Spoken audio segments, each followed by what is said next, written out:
What's up, everybody? Welcome back to Show Me What I've Been Missing. I'm one of your hosts, Chris Mack, and I'm here with your other host, Elizabeth Stanton. Yes, and we are back today to talk another episode of Sex and the City, episode 9, Easy Come, Easy Go, which is a pun, which you'll know later when we get to it. Chris, how did you feel about this episode? Can I be honest with you? Yeah. The best, worst episode of this show. It was the best because it was good, it was juicy, it was spicy, it had a lot of context. My girl Samantha finally got like a full storyline, not just like a bullshit ass, kind of one-off thing, Yeah. She actually had like a full like there's an arc to it, development, and like it had a solution, a beginning, a middle, and an end. Right. Usually, like the last few episodes, she's usually getting kind of like an event, but nothing happens. Like there's no conclusion, there's no like we solved it. There's just no ending to it. Just like it happened and we moved on. But she actually got a full storyline, so and it was a good one. And yeah, Carrie. I mean, I didn't know she could get more negative points. She's at a negative of a million. Like, there's no way she could save a bus full of like dying orphans, and I still wouldn't fuck with her, bro. Still wouldn't fuck with her. She's the worst. She's the worst. This is why people really don't like her when it comes to how she treats Aiden. So absolutely, she's the worst girlfriend of all time. The worst. And you know what else was pissing me off about this episode too? How rational she was trying to act. Yeah. After last episode, where she was literally trying to start fights with him just because Aiden was too perfect. Like, she was literally like about to break up with him because he's too perfect, and now all of a sudden she has all this rational thinking. Shut the fuck up. The fuck. Sorry, we'll get into it. I'm just saying, fucking done, bro. Done, B. Where do you want to start? Do you want to just start with Carrie, or do you want to build to that? I feel like we always have to build to that, but so far right now in the season, her stories seem to be like the juiciest, so we kind of have to save them for the end. All right. Let's start it off a little hot with Charlotte's story. This is why I love Trey, because he's so weird. Okay, so we started this episode, Charlotte is still spitting with Trey. Like it's like the perfect thing. He feels it, they're head over heels, she's going crazy. She's even saying, like, there goes at brunch, and she's saying that she thinks that Trey's gonna propose very soon, like basically within really the next love month. Yeah, it's really love. Some of the girls, especially Miranda, because she's kind of going through a breakup, kind of they kind of shit on it. They're like, you crazy, that's not gonna happen, you're gonna leave heartbroken. But she fights through, and she's meeting Trey's mom. By the way, weirdest physical dynamic I've ever seen between a mom and a son. Oh, it gets weirder. Ever, dude. Because like, okay, they're at the lunch or whatever, and every time Trey orders something, the mom objects to it, but she doesn't object to it by making fun of him. She like caresses his arm and tells him, "Oh, you should get blah blah blah," and he's just like, "All right, sure." No, not all right. He says, "All right." Alrighty, sorry. No, that is important, because that comes very important.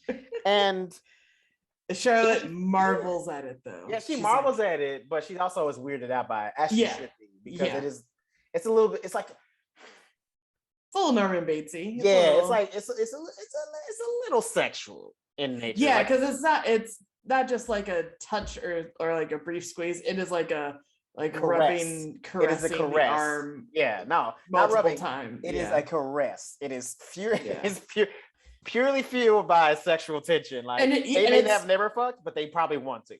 And it's like full Pavlov dog. Like, he will do, I think, just about anything she suggests when he does it, which brings up all sorts of weird, like, how did this start and become a thing for them? But you know what? I feel like that's a thing when it comes to like families like that, in a sense of like that manipulation and stuff like that. When you got all these, when you got this family legacy that you're trying to uphold, and certain, you had to have a certain kind of job, or you go and work in the family business as soon as you get out of college, like all this shit. There's just like this high manipulation, because there's already this kind of a burden that you have on your shoulders that you have to make sure that the family or you have to do the family proud. Like you have to do whatever it takes to make the family look good, feel good, whatever, because it's a tradition. It's been passed down since blah, blah, blah, blah, blah, blah. Like, and I think parents in those situations, even unconsciously, kind of use that as an advantage for manipulation. And they are definitely old money. Her name is Bunny McDougal, for crying out loud. I love that she's Bunny. I love that she's smoking at the lunch too, and they're drinking. Yeah, she is. It's some great like old money shit. It's so good. It's so great. He is the epitome of old money, which is 100% up Charlotte's like alley. Like she can't. I don't even.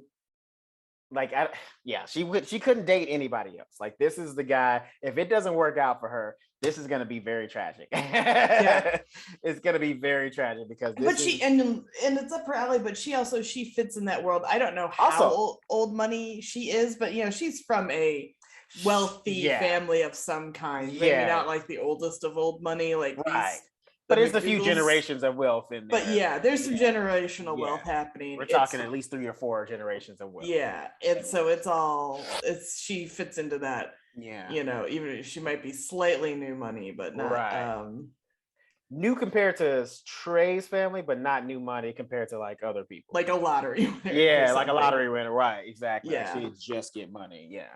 So Charlotte gets some ideas from this though, and they go to dinner. And kudos to her because here's the thing. She is this is why I had to give her props. Like I don't know if she was doing this because of this, but this is the way I would see it. Is because she watched the mom and Trey at lunch, and she not only did she peep that like that worked, that little technique, the little arm caress thing gets him to do anything, but she also realized that she's going to have to use that as a weapon because now she's in competition with the mom. Because if the mom can manipulate him like that and make him do things like so quickly, like literally just touch him and he's like, yep, okay, all righty, let's do it.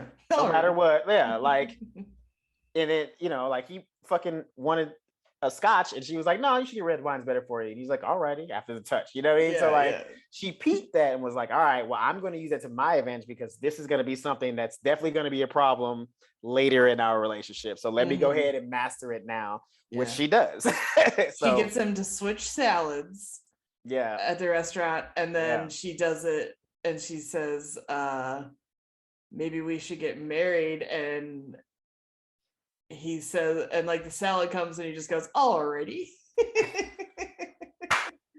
He's so funny. Like it's so. This is why I love Colin McLaughlin. He's so just good. Alrighty. He's so funny. Alrighty.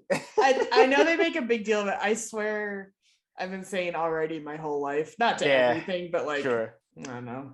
Yeah, no. Carrie was like uptight when Charlotte rushes over and she's like, "Yeah." I was like, alrighty. I was like, that's a weird thing. You know who says already? Ace Ventura, and we all like Ace Ventura. Yeah. I bet you Big says alrighty from time to time. I bet you he does. I bet you he's gonna say it before the season ends.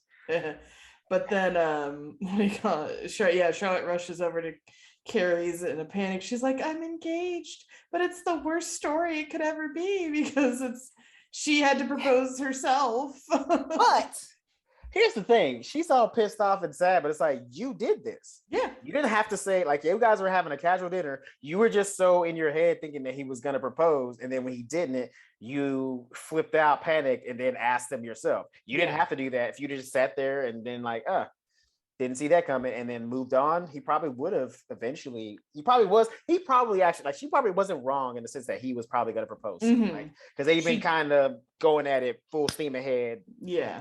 For the last month or so she probably wasn't wrong, but she basically forced it, and forced it a little too early, way too early, way too early. But it all works out because they're walking and she's still kind of like in a bad mood about it, and they stop in front of Tiffany's, and then he more properly proposes to her. Yes. And says we should go in and find a ring, and she goes, alrighty, which is so cute. And then then that's the story that she's going with, that Trey spontaneously proposed to her in front of Tiffany's, and she said alrighty. And I'm like, you can tell your kids whatever you want. They don't, unless they time travel, they'll never know the actual story. I have a question. Yes. So yes, they do. He does like kind of does a little romantic gesture to let him know that like he was saying alrighty, but like he also was into it. Yeah. And brings her to Tiffany's, surprisingly. Mm-hmm. Question though, I do because I want a female perspective on this. Is it romantic or not to go ring shopping together? Because I know some women would be like, "Oh, he doesn't know me. He would like he didn't buy me a ring. Like he took me shopping." But then some people, I feel like, whatever. Like if they're getting married, that's the whole point. I think it depends on the person. Some people kind of tell their husband to be like, this is what I want, and then they kind of go basically pick it out without her, and then get proposed to, and oh, lo and behold, it's the ring you wanted, right? Mm-hmm. Right, and that kind of takes romance out of it a little bit too, if you gotta like drop the hint. But anyway, I don't know.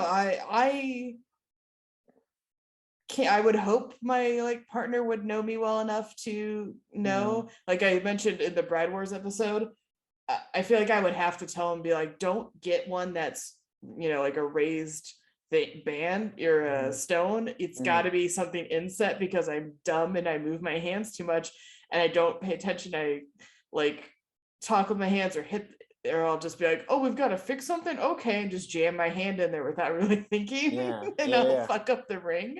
And I'm like, that's a lot of money down the drain for both of us if I keep doing that. So if you lose the diamond, because once you lose the diamond, any that's kind done. of, any done. kind of so stone, you might as well throw the ring away if you lose a stone. So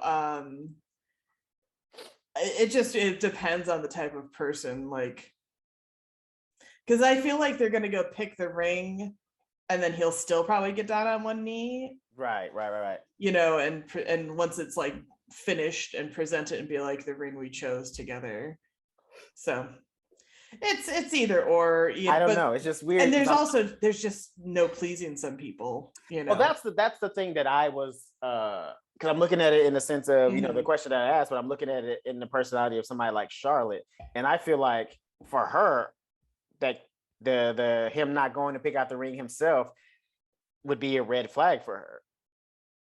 I think it's not, because she is blinded by love still. And I mean, in the movie Sweet Home Alabama, Patrick Dempsey takes Reese Witherspoon into Tiffany's like while it's closed, right, and they have the store to themselves to pick a ring, right. So I think it's that kind of gesture where it's like big and grand and romantic, and Tiffany's is such a classic thing, with breakfast at Tiffany's and whatnot, so it does still kind of tie into, I think, what Charlotte likes and Charlotte's vibe, that it's not too bad a choice for him to do. No, that actually makes sense, because she is like, she does come from money. And a gesture, like a big grand gesture like that, can be seen to her as romantic if like you say, hey, pick whatever you want, you know what I mean? So they even have her styled in this scene kind of Audrey Hepburn like, with her hair kind of up in this little ponytail thing, and the dress is very kind of retro, with the collar and everything, and the skirt. So it's kind of a bit of an Audrey Hepburn vibe that they have in the moment anyway. So I think it all makes sense for her and Trey together. Well, that's, I guess so. I don't know, because like and for me, I honestly I kind of could go both ways. Like I feel like, yes, some people would be upset by you bringing them to the store and letting them pick their ring, because like they feel like you don't know them. But it's like, also, is the ring that important? Like, we're getting married, I want to marry you, like this is the whole point. Like the whole point of this is that we're going to be, or at least the idea that we're trying to be together forever, and that's probably what you should be concentrating on, not like how you got the ring, what I'm saying? And also, like I said, I'm a bad example of it, but like, you kind of want something that's your style, and maybe you have a very well-meaning partner, but maybe they just haven't really thought about like, oh, you're a such and such type of dresser or style or person. Right. I should get you a ring that kind of fits in with that. Well, some people just aren't like, yeah. When it comes to being observant, like people take these things so personal. It's like, oh, this person doesn't know me, but it's like, maybe they just don't see things like that. Those things aren't important to them, like what you're wearing, like that, like that's your style or whatever. Like maybe they just like you for who you are. Yeah. And all that other shit is arbitrary. I'm not saying that they don't know you a little bit, but it's like, how am I supposed to know that you love fucking tulip drapes?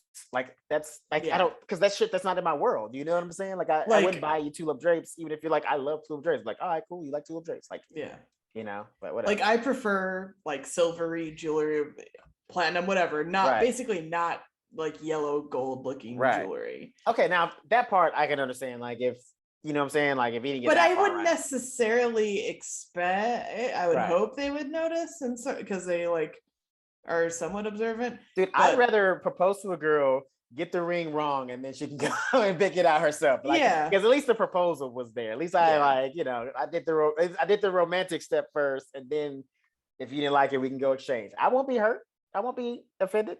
Let's do it. But also, this is why you should take more time with relationships. Yes. Unlike Trey and Charlotte, live together. That's true. That's true. That does help a lot too. Yeah. And that kind of actually makes sense that now that's how he would get her the ring, because they've been together a month or two at this point or something like that. Just barely a couple months. Because it was 3 weeks. In the last episode they said. Yeah, and then it's been another 3 according to a month and a half. Yeah, so barely 2 months. Barely 2 months at best. Yeah. Yeah. So it makes sense. Anyway, moving on. Who do you want to do next? Samantha or Miranda? Maybe Samantha? No, because I think we should do Samantha later, because that's kind of a little lightheartedness before we get into some more real shit. Because we're still in some real shit, and I feel like we got to continue with that with Miranda, because this is an awkward situation. So awkward. Like I did not expect Steve to still be living there when we opened this episode. That's so fucking weird, but I get it. It's New York City. Finding an apartment is literal hell. And I'm saying, as a person who just recently found an apartment here in LA, and I know it's like triple time harder than that in New York. It's insane, man. And as she points out, he doesn't really have a lot of money, and he has no savings. So anywhere he's looking at is like gonna be turning him. Like, is he gonna get this bitch to co-sign for him? Because how is he getting in any place? I don't know. And he's 34, they point out when this happens. Like, oh my God, dude. Yeah. Like, you don't have to be the tippy top, but you like kind of need to have some savings by the time you're 34. Yeah. You know, like, come on. This is why they were never gonna work. Yeah, absolutely not. Yeah, they're just, and like, it would also be maybe different if he was like maybe in entertainment, which is like still, trying to make his way to, a level of success, but like, you're bartending, bro. And I'm not saying it's a bad job. It's a great career. You can make a lot of money, but at least like try to get a job at a bar that's like high class, but he's not at like the highest. That's level what I'm bartending. saying. Like if you're gonna be a bartender, be a bartender. Cool. Like nothing wrong with that. It's a great skill. You can literally work anywhere in the world as a bartender. So, and you can work forever at it. There's no real like. Yeah, you can be older. You can be 79 years old. If you can still walk and move your hands, you can be a bartender. It's all good. Like, you ever been to Musa and Frank's? Like, the bartender guys in there are all old, because they're all like old school, like trained from back in the day bartenders. Yeah. And you could be like, oh, all that guy, no, that's like a high-end professional bartender. Yeah, it truly is. People look down on it sometimes because like, you're not going to be a millionaire being a bartender, but you can make really great money if you work at the right spot. And if you do like private gigs and shit like that, the money there, stupid. Doing like some kind of charity party, you make dumb money because it's a bunch of rich drunk people who love the tip. But Steve is a stupid bum. Right. He's still working at some fucking dive bar in Manhattan that nobody goes to. Yeah. So like in the beginning, when he's on her couch. Side note, God, that puppy is cute. What the fuck? Puppy's Mack cute. I'm gonna eat that fucking nose right off his face. I know I did that last time. I just but yeah, 3 weeks. I wrote, "Fuck that, kick his ass to the curb." 3 weeks he's been still on her couch.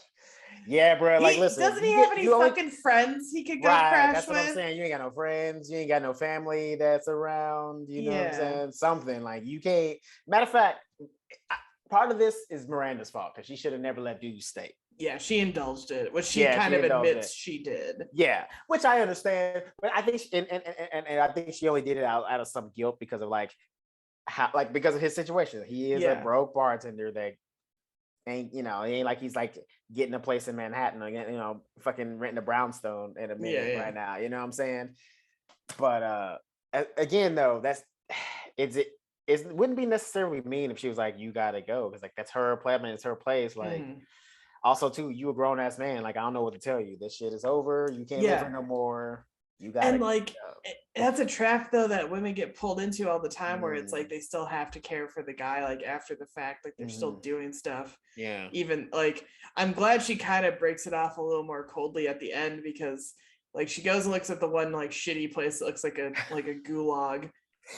Worse than a gulag. It literally looked like a homeless person built that out of cardboard boxes. Like, that's what it's not. It's not an apartment. Yeah. It's barely a closet. And she talks to Carrie about it, but then she gets home one day and there's a voicemail on their machine, or on her machine, I should say, not there. Oh, wait. Before we get to that, two questions. I got 2 questions for you.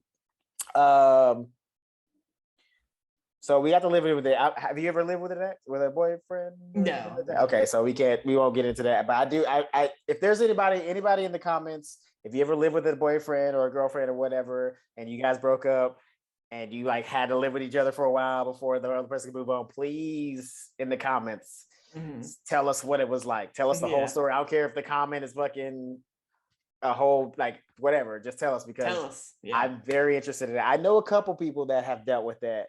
And it does not sound fun. No. So, but I will ask. So my next question I want to ask, because at the beginning of the episode, he's like, hey, I'm gonna be looking for a place, blah blah blah, and then he asked if she would help him. Do you say yes to that? I don't think she should, because he's a grown ass man.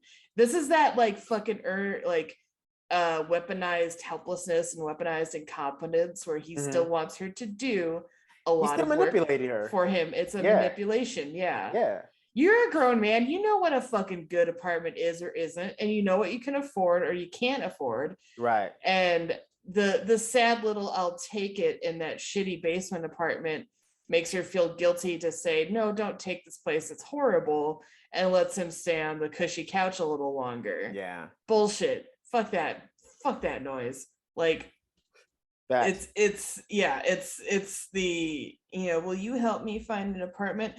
No, you big fucking baby, get your own fucking apartment and get off my fucking couch. Right. And that's the thing too. Like, in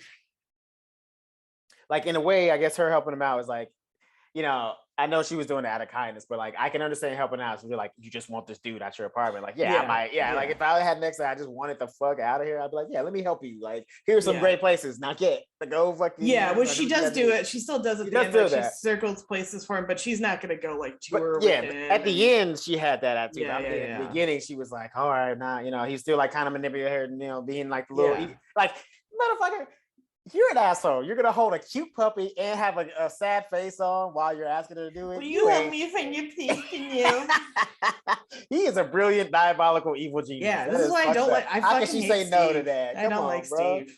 Come on. How can anybody say no to that? That's like not even a little bit fair. I say keep the puppy and lose the dude myself, but I totally agree. Miranda's not, I think, a dog person. Exactly. Right. Yeah. No, she's not, because she didn't want the dog in the first place. Although there was a cat there. Yeah, she's always had the cat. Okay, she's always had a cat. Okay. Yeah. Sometimes we see it. Sometimes we see it when it's convenient. I always forget. I always forget that she had a cat. I was like, I don't think she's a pet person in general. But then there was a cat. So yeah, I could understand helping out. If you just want the guy to get out, but like him asking her was like, I can understand asking. after maybe during the first week you were on the couch, maybe ask her if she could help out. You know what I'm saying? Be like, hey, if you spot of anything or hear right, anything, and not even like directly, just be like, hey, if you see anything in the paper that might be good for me, like my finances, and I'm sure she does. Yeah, like you know what I can afford, or my lack thereof. Well, don't kick a man while he's down. Like, yeah, fuck that guy. Fuck that little manipulator. And then we are lucky though. We got to get to that voicemail because some broad calls and is like, hey Steve, it's so-and-so from the bar, da, da, da, da, da. And they said executive. So he got his fucking hooks in some other chick who's doing well. Fucking little leech. Yeah. And I think he's got a type. I think he's targeting these women. He might be a serial killer or something. I don't know. And then the next night, like, he's gone for good because the dog does wake her up and she's like, Steve, come deal with your fucking dog, but he's gone. Yeah. And then Miranda's like, oh, it's officially over because he went and hooked up with this other chick. And then the next day she's like, here's your fucking circled, apartments in the newspaper for you. Like, bye, get the fuck out. Bruh, two things. I mean, I'm with you. I don't fuck with Steve at all. And there's another reason why, because like, bruh, how you gonna you gonna hit on the give out your ex's number? Like you can't date nobody while you're still in with your ex. I'm so like that's just because like messy, what if bruh. he had the gall to bring someone back there? Like he would. No, he would though. We're lucky that didn't happen. Yeah, no, he would though. Like he didn't do it in this episode or whatever. But I guarantee you, if he lives there for like another month or two, this dude would totally do that. Because in his mind, now they're just roommates, and he can do whatever the fuck he want and act like it wouldn't, or thinking that it wouldn't affect Miranda when it totally fucking would. It would affect anybody in the world. Like that's ridiculous. What are you thinking? Yeah. But like you don't get like, why would you give your ex-girlfriend's number and then you're gonna go out on a date while you're still living and then come home? They have the nerve to still come home. Yeah. Balls on this asshole. The balls on this dude. It has the nerve, bruh, to look at her in the face like, what's the problem? What's the deal? I don't understand. Like, are you upset? That's weird. Yeah. God, I hate Steve. God. I wanted to feel sorry for him a little bit after the last episode because I feel like we tore him a new one, even though he was acting like a complete fucking immature little prick. But no, he doubled down. He doubled down. Bro. Like coming home like fresh to death from a date. Yeah. Clearly was out with this chick all night. So clearly got some ass and then comes home to your ex-girlfriend, look at her dead in the eye. That is pure savagery, bro. Yeah. And then she was like, I feel like I was gonna say keep in touch. And he's like, oh yeah, that'd be nice. I hate him. I was mad at Miranda for that. She shouldn't have said shit. She should be like, well, I'll circle these for you. Clearly you're doing all right. Take your dog, take your shit. Yeah. I'll see you when I see you. Like, take your cute ass puppy and leave. Yeah. And not even on some like I'm jealous shit, but just like, okay, clearly you're moving on, you're doing all right. Like if you're already like it's only been 3 weeks and you're already fucking other women, which is I ain't talking shit because like guys do that. That's what guys are ready to have sex with just like the next week, you know what I mean? Like about. But again, like if you are already to the point where you're ready to have sex with other women, it's time for you to be fuck up out of the house. Because like, come on, bro, what are you doing? Yeah, that's so disrespectful. Having some other woman calling your ex's house, talking about, oh, let's hook up, let's go on a date. Like, come on, man. Also, how did that chick leave a message and not go, wait, I'm calling a woman's answering machine? Right. What did he tell her? I mean, I'm assuming. Maybe he was up front. I don't know. You know what? Honestly, he was. Yeah. Let me tell you why. Because he's a man with nothing to lose. Yeah. You know what I'm saying? Like, if she didn't want to date him, he'll go on to the next girl. You know what I'm saying? If she wasn't into it, he just move on to the next girl. Also, too, like, he's still in that weird transitional purgatory where you're like a little bit heartbroken, but also like you're ready to move on. So like knowing that he's heartbroken, it's like, well, he obviously knows he's not going to get Miranda back. So he's like, fuck it. Yeah, I'll just tell her the truth. Like, I'm a bartender. I live with my ex-girlfriend. Here's her number. If you want to go out sometime, call me. And she was like, sure.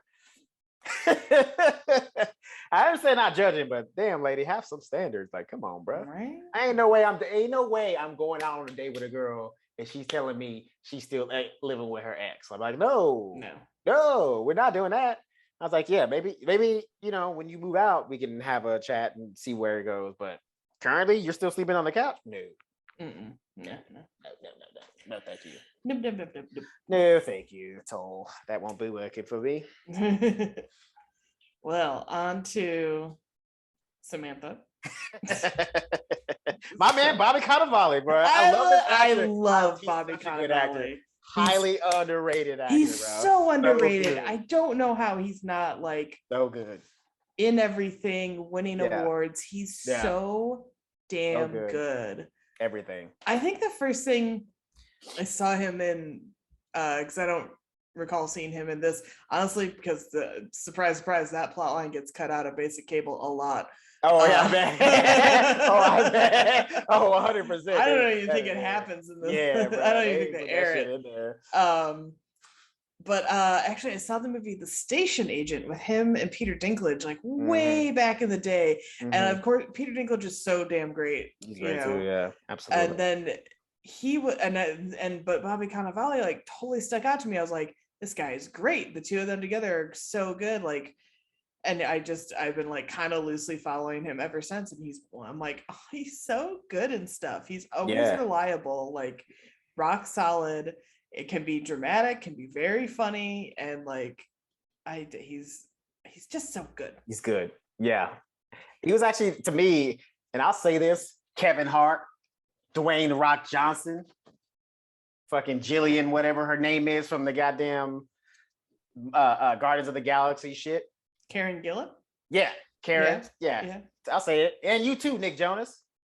Bobby Cannavale was the best thing about Jumanji. I said it. He was the best thing. Yeah, I didn't see the second one because I was like, nah, I'm good. Jack Black was awesome too. I was gonna say Jack Black was pretty awesome. Like him playing a girl who as a guy was hilarious. He fucking crushed that shit. It was so funny, but it wasn't mean. No, it was actually really like kind of not sensitive, but just like they could have gone really stereotype lame. Yeah. And they didn't. Then it became this really great character. And it was just the way it was played was so wonderful. Absolutely. Yeah, because the way he played a teenage girl in a man's body, I don't know how you could do it better. Yeah, I know. I was thinking about that performance the other day for some reason. Something really popped up where I was just like, man, he was really good in that. And they could have gone so like like we were saying, ditzy bad. And I like that they don't, just because she was like a more popular girl, they don't treat her like shit for it. Like, which they would do in a lot of other movies. It would be like overly cruel, like maybe make fun of the weight and all this, that, and the other thing, but they just avoided all that. And the movie's all the better for it. Absolutely. But anyway, Bobby Cannavale's role in this episode is funny. We should mention he's a film editor that does coming attractions. No, that's so funny. So stupid. And he has funky tasting business.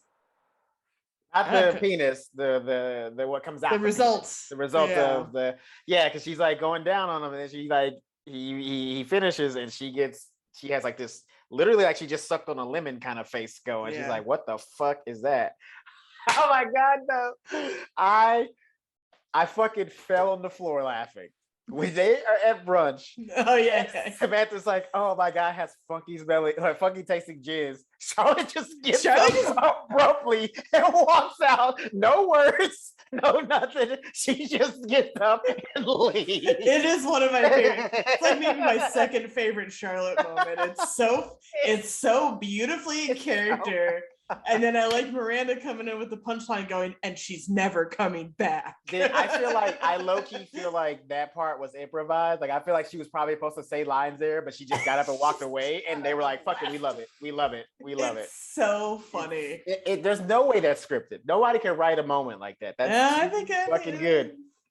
It's too good. I think it was improvised because that was so Charlotte. Like, of course she wouldn't stay there for that conversation. Like, get the fuck out.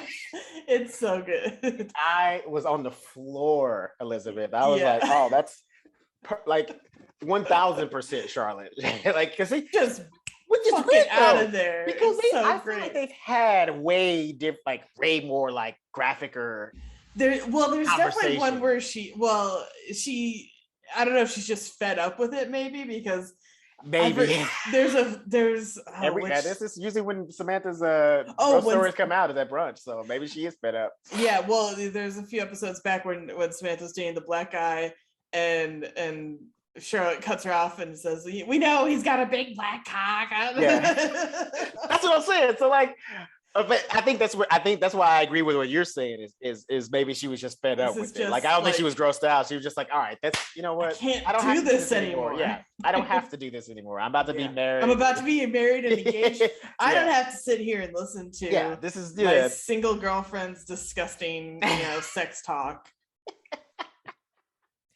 Oh, that was just a perfect moment. She just, nope, not here for it. Yeah, it's one of the best moments. So good. So Samantha is talking to the ladies and she's like telling them about his funky tasting spunk, as she put it. Mm-hmm. And so they suggest like maybe it's something in his diet, right? And that he should, so she Googles like healthy sperm, what to eat for healthy sperm, which I think here's the problem. She Googled the wrong thing. She Googled the wrong thing, because what she probably discovered was a site for like what to eat for better fertility, not to make it taste better. They say it was to. Oh, it did. No, it didn't work. That's right. She said because she said she Googled the voiceover Carrie said that she Googled a site on what to eat for healthy sperm, not good tasting sperm, healthy sperm, and there is a difference. And she because like there's no way. If they go to the health food restaurant or whatever to try, like she tries to basically like kind of lures him to this restaurant, knowing that's probably not what he eats, and they get wheatgrass shots.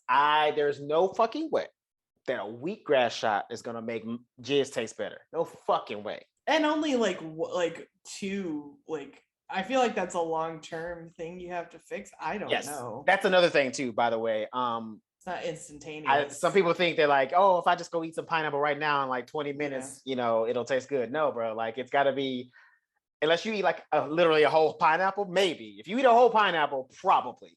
But also, it's something your that's mouth's over time. Gonna hurt though, because did you know pineapple has enzymes in it that like it does. Dissolve your flesh or whatever, but like you chew it fast enough that they don't work in time. Oh yeah, because your mouth. Yeah, I used to get those cans of just like the pineapple rings, and I would eat the whole thing, and my mouth would just be like mad sensitive and numb and tingly. Yeah, that makes sense. I did not know that, but that makes a lot of sense. Yeah. So it doesn't work, and then finally Samantha's like, look, I'm not doing the head thing. Right. And he's like, come on. Right. And then she says, as most guys would. She says, finally, it's because your spunk tastes funky. Yes. And he doesn't believe her, and then they negotiate. Well, first he's like, oh, you're like the type who will only do like 2 blowjobs. And then she's like, lists off the ways it's way more complicated than you want to think about. 100%. She says she's not wrong. All the things she said that's why it's called a job. Not wrong. Not wrong. Because that is all the things that she put out there. That's a lot of things to be going through your head while you're still trying to like enjoy what you're doing for like the enjoyment of the band. Like, that's a lot to be processing. So like I get the attachment of job connected to the word.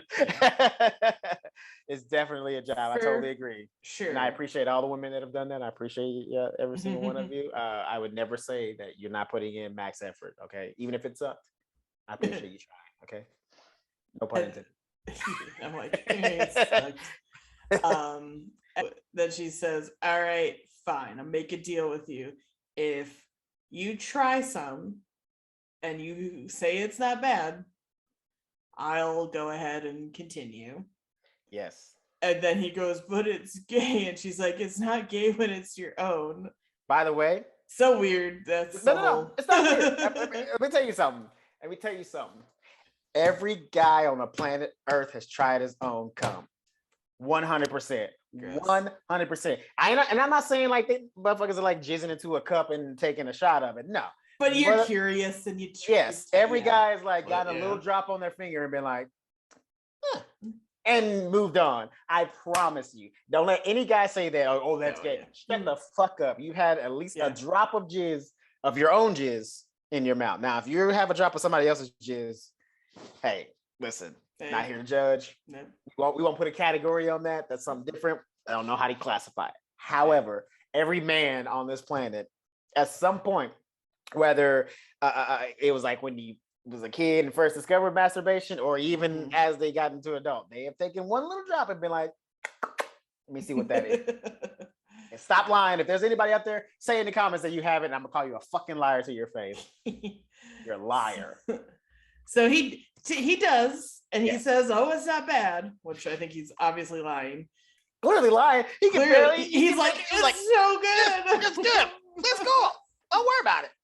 So she sticks to her word and follows through, but she's not into it. And then we'll never see Bobby Cannavale again in this show. I figured as much.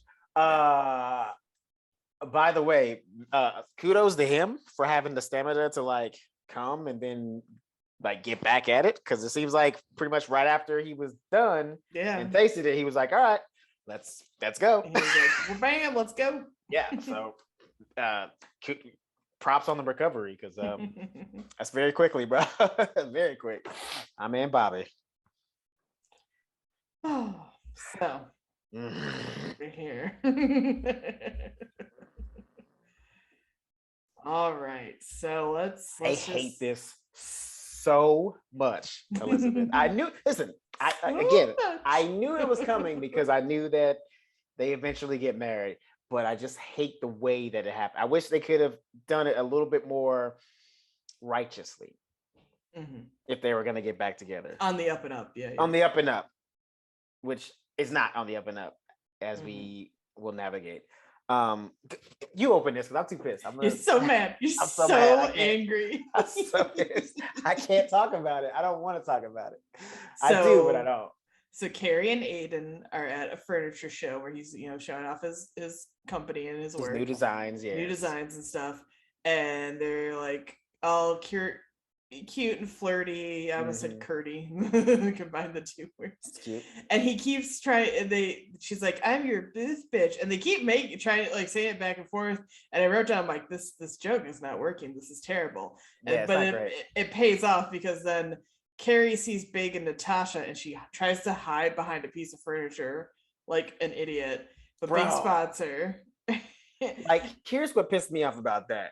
Dude came on purpose. Yeah. Big. Because now he knows who Aiden is. Fucking furniture. He figured out who Aiden was in the last episode. Yeah, absolutely. And on top of that, like, I didn't even think about that until I thought about it right before we started doing the podcast. It was like, Natasha did not look like she was interested in any of that, because as soon as she walked in, she was like, "Oh, this is tacky. It's ugly. Like, worst design I've ever seen." Like, she was not feeling any of it. So clearly, this was not her idea. He drugged her here. Yeah, but what do you call it? And then Carrie's like, I'm helping out. I'm his booth bitch. And then she's like, I'm like, yeah, that's stupid. Why'd you say that? But then Aiden comes back. I love her meltdowns every time she runs into Natasha and him. Like, yeah, she really, it's just like her brain just stops working. Misfires entirely. Yeah. It really does. Like, whatever's in her brain is not like the signals are not receiving to her tongue, and she says some bizarre shit. Yeah. it's I'm his booth bitch. What? Yeah, like, what the fuck are you saying? Like, clearly that's out of context, bro. Yeah, and because Natasha's kind of like, okay, weirdo. But Aiden comes back and he meets Big, and it's awkward all around, and we almost hear Big's name because Carrie goes to introduce them, but then she spills coffee all over her Big's crotch. And they leave purposely, I think. I think purposely, 100% purposely, because like here's the thing. Here's why I started to realize, and I really started to realize this definitely going to be over for Aiden and Carrie, is because she won't tell him about the ex. She won't mention his name. She won't say it. Like, because Aiden asks, like, how do you know them? And she's like, oh, from a while ago, it's a lifetime ago. And she doesn't ever explain like what their deal is. By the way, I got a question for you because I think we're gonna have the same answer. Red flag? Yeah. Huge, right? Yeah. Like Nazi red flag. Huge, right? Like pretty big. Because like, no, there's no way. Like if I'm out with my girl and she runs into some guy and I'm like, all right, whatever. And like I found out later that was like an ex of hers and she didn't tell me, I'm gonna have a lot of questions. I'm like, why didn't you tell me? How I didn't know? Like you don't tell me nothing. Like I don't want to know every detail about like your ex or nothing like that. But like I should definitely know who he is and why the fuck he's at my goddamn furniture gallery. Like, come on, bro. Show me some fucking respect in this bitch. Yeah. So then there's apparently like an opening party and drinks are flowing and Big wanders back over very, very drunk talking to Carrie and disrespecting the furniture. Yes. And Carrie asks again, where's your wife? And then he complains everything in his apartment is beige. And Carrie's like, I thought that's what you wanted. And then he tells Carrie it's not working and he's planning on getting out. And she tells him to knock it off and leave and walks away from him. Which that moment was like whatever. Like I thought, okay, obviously, like I said, I know how it ends, but I'm saying, like in that moment, I kind of felt like she was actually trying to get away from him. She was like, you know what? I'm not even gonna entertain it. I'm being a shitty girlfriend. I shouldn't be doing this. Like Aiden's a good guy. And he's a drunk asshole right now, and being obnoxious, frankly. Yeah. He's being a needy drunk asshole right now. Yeah. Go talk to your wife. Go talk to your wife. Yeah. I like this cracks me up though, because at the next day they're at brunch and Carrie tells them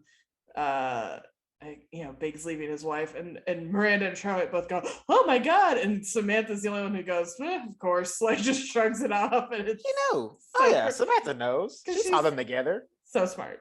Yeah. And the best. And then she jokes though that Carrie won the relationship because she's in the happier relationship with Aiden and whatnot. And, but did she really win? Because like she's in the long run. On paper happier relationship, but is she actually happy? No, she's been looking for the exit since like almost day one. I don't get why. Like it's so, and that's what I'm saying. Her actions don't make any sense because the whole episode she's like talking all this rationality. I'm not gonna entertain this. I'm not gonna do that. Like he's, he wants to leave his wife. Too bad for him. Like he should, that's on him. Don't give a fuck. And then one voicemail just drops all that. Yeah. So she talks it out and the girls are like, you're not gonna get, think about it. She's like, no, because I have Aiden and I'm not crazy. And then she gets one voicemail from Big saying, hey, we need to talk. And then it's analyzing the hell out of it. I love this old school with like it's texts now, but back in the day it was all voicemail. So she invites Miranda over to analyze it, and Miranda's like, it's kind of obvious that you want to know what he says, and you kind of he said he was like basically open for business, And Miranda's kind of gently like, you kind of seem like you want to go that route, and Carrie's like, no, I'm not, I would never, no. But then she ends up calling Big back, and he kind of weasels out of what he said and is like, I thought about it and it's gonna cost me a lot, so forget it. And I mean, okay, but to be fair, it probably is. But it probably is gonna cost him a lot to get divorced. Like divorces are very, very, very, and they're messy, not even married very for expensive. A year, as it turns out. It's like I know 7 months apparently. I know. Woo-wee. I mean, clearly, this guy, like he was Trey in this situation. Like I think he was the one that like trying to get over Carrie and get past Carrie. He was like probably pushing for them to get married and shit like that. Because I don't even know if they've even been together. I mean, I guess they've been together for at least a year at this point, though, not like in the marriage or nothing like that. I'm talking about like getting totally together from start to finish a year. Yeah. And then let's see, Aiden and Carrie though are like snugly in bed talking about fixing up her apartment, and she's like, I'm being foolish to even think about Big, blah blah blah blah blah. So then Aiden is resurfacing the floors and it's super loud and he's blasting music she's trying to write, and she's like, I gotta get out of here. And she decides to go around the corner to a hotel. And then she gets a call and Big is in the lobby. So he's called her apartment, gotten the information from Aiden about where she is. And so disrespectful. Not giving a fuck. Like that alone should have made Carrie been like, fuck you. Like you just gonna disrespect my boy, but she don't respect him either. So I guess clearly not. Also, I have to call out this outfit she's wearing is in fucking insane. So when she leaves the apartment, she's in like a romper basically, but not even like most rompers even now have like little shorts on them. Right. So she's basically in like a strapless swimsuit and calling it an outfit and wore a little sweater out and took a coat with her. And then when she gets the call from Big, she races out of there with just the coat, which does give her very like sort of clandestine old school spy look that kind of goes with what's about to happen. Yeah. But I was like, I wrote down, what is she wearing? Truly might as well be naked, because like, oh yeah, she knew what she was doing. Like she knew when she got that call and shit like that. Like dude, that's because like if she wasn't going to do what they end up doing, she wouldn't even came downstairs. She would have been like, go home to your wife. Don't call me anymore. Like leave me alone. I'm over it. But clearly she wasn't, which I don't understand why. Like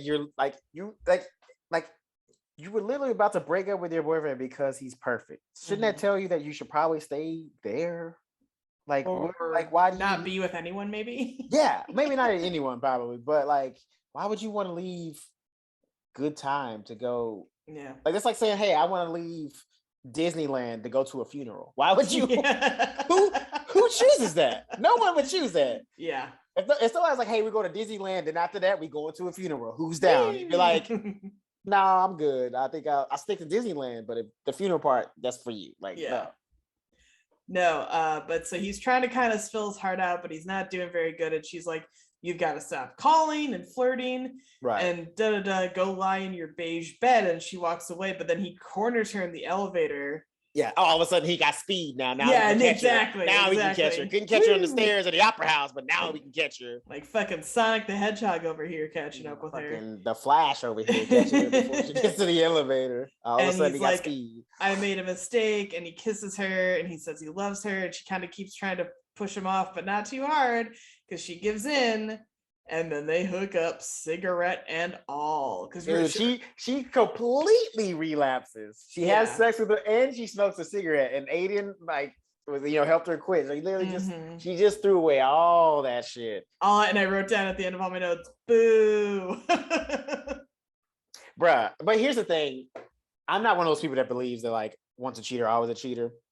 However, I do think a person who has committed the act of cheating can do it again. They won't always do it, but they can, because like once you cross the line, it's kind of easy. It's like human nature now. If you cross the line once, you can probably cross it again. Yeah. And, if you justified it, then even if you think about all like the hurt that it caused when the person found out, yada yada yada, like, but you can always, a person that's done it can always justify it in their head. So I'm not saying that a cheater is always a cheater, but they do have the ability to possibly do it. Yeah. And clearly she did, because she cheated on Big when she kissed the other fucking dude. And now she's cheating on Aiden. Like went all the way, like full on cheated with fucking Big on Aiden. There's no like, oh, is it cheating if you talk to, no, there's no ifs, ands, or buts. Previous episode title. Well, this is full to me, on this is an affair cheating. Anyway. This is an affair, because this wasn't like I just spotted him and then we like got drunk and then hooked up. No, this was over a series of events of him calling her, showing up randomly, and being like genuinely being around, which is even in a city like Manhattan, I know it's kind of small, but like, come on, bro. You don't run into your ex that many fucking times, do you? There's no fucking way. So like, it was a series. Like basically, they were having like a little love affair. Like he was on the boat, coming to the fucking galleries and shit like that. Ended up at the same bar, fucking opera. Like, bro. And like some things are coincidental. Maybe like opera's coincidental. He didn't know like she would be there with Charlotte necessarily. But like maybe. The boat, he probably thought she'd probably be here. Oh yeah, he knew that's right up her alley. That's something that she was totally right about. Some place she'd go, and then this he probably knew like, oh, the furniture thing. Oh yeah, the boat and the gallery for sure were intentional. Yeah. And she fell right into it like the dumb asshole that she is. They do deserve each other. Fuck it. Yeah. Fuck it. I'm not rooting for them, but like, fuck it. Let them have each other. That's the general opinion. Because I want Aiden to go on and find somebody. You know what would be dope if like Miranda and Aiden hooked up and got married right in their face. Right in their dumb, stupid face. That's so funny. That's a combo that's never, I think, ever been put out. I think because Aiden doesn't hang out with the other girls that much. Right. And they don't know him in a way that well. Dude, Miranda would totally hit that, bro. I would. Because she likes it. That's what I'm saying. Like she totally would hit that, especially at least if nothing else in this moment as a rebound, from Steve. Like, and also too, like it would be an upgrade from Steve because like now she has on Steve. Having a boyfriend that actually can provide and has a career and has a direction. Knows what he fucking wants to do in life instead of just being a little boy eating fucking cereal and watching goddamn Scooby-Doo. You fucking kid. Don't get me wrong, I fucks with Scooby-Doo heavy. It's fun, but you still gotta work, bro.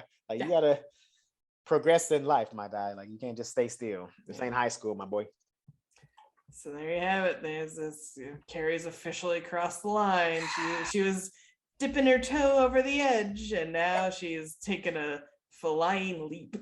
Yeah, you know what? I didn't do it, but I just want you to forgive me for even the thought of it. I halfway thought about watching the next episode just to see what kind of bullshit she was gonna say about like how it was justify this shit. Yeah, like, oh, it's an X from blah blah blah. Like it doesn't count if it's an X. Shut up. Sick of you. Get out of Manhattan. Go live fucking in Jersey. You're a Jersey bitch. You're a Jersey bitch. Yeah, that's Jersey material. Go to New Brunswick, bitch. You're fucking Jersey.